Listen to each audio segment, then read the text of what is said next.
She was a cover girl, and her name was Desire. And she could devour that lump of flesh from within your chest with a vicious bite. I'm talking complete domination of the heart, where she would leave no room for Allah and take most of the vacant space for herself. But lately she's been struggling. Something has been changing because guys aren't looking at her the same way they used to. Matter of fact, that man she had left her a week ago. They were at the neighborhood park at dark, standing together on the sidewalk when he told her, "I can't do this anymore.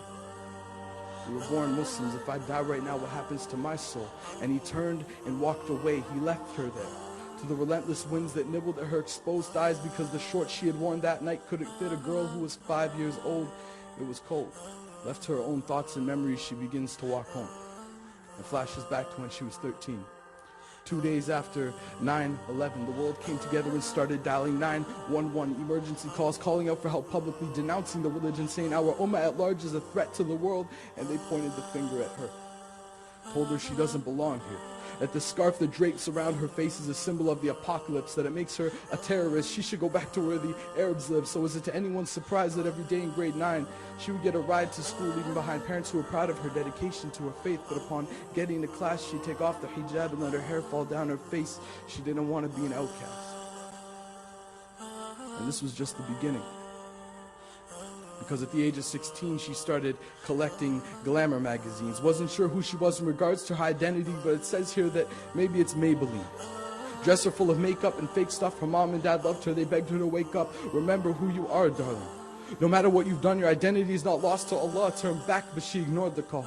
Continued on her free fall into a deep desire and love for this all the world, which grabbed her by the throat, had her spiraling into emptiness and confusion. The voice in her brain begged her, please, make it stop, and she wanted to. But the evil forces had battled away all conviction of good, so her attitude was that of ingratitude. A once faithful hijabi, swallowed whole by this multitude of societal issues, and when she thought it couldn't get any worse, she met a boy. He was everything she ever wanted. He was perfect, flawless. She finally found something in this world that could fill the gaping void in her heart, because as soon as Allah left, there was a hole in her chest, and this kid was the answer.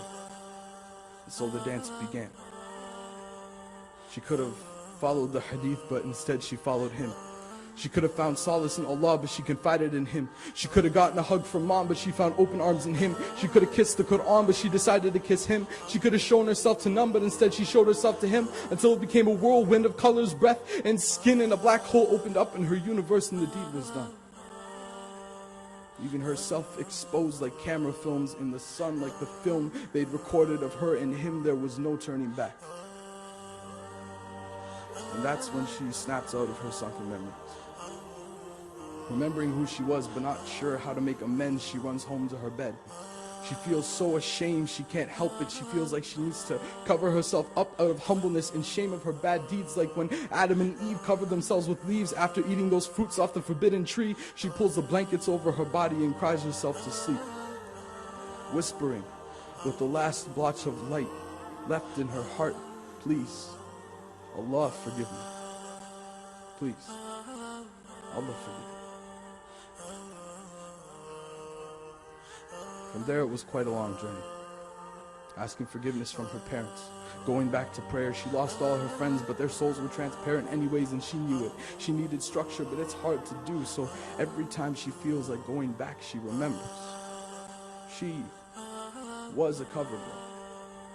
Now she's a covered girl. And those clothes suit her well, and that hijab is her shell, because she is its beautiful pearl, a covered girl. Her name is admired, and she fears Allah. Jazakallah khair.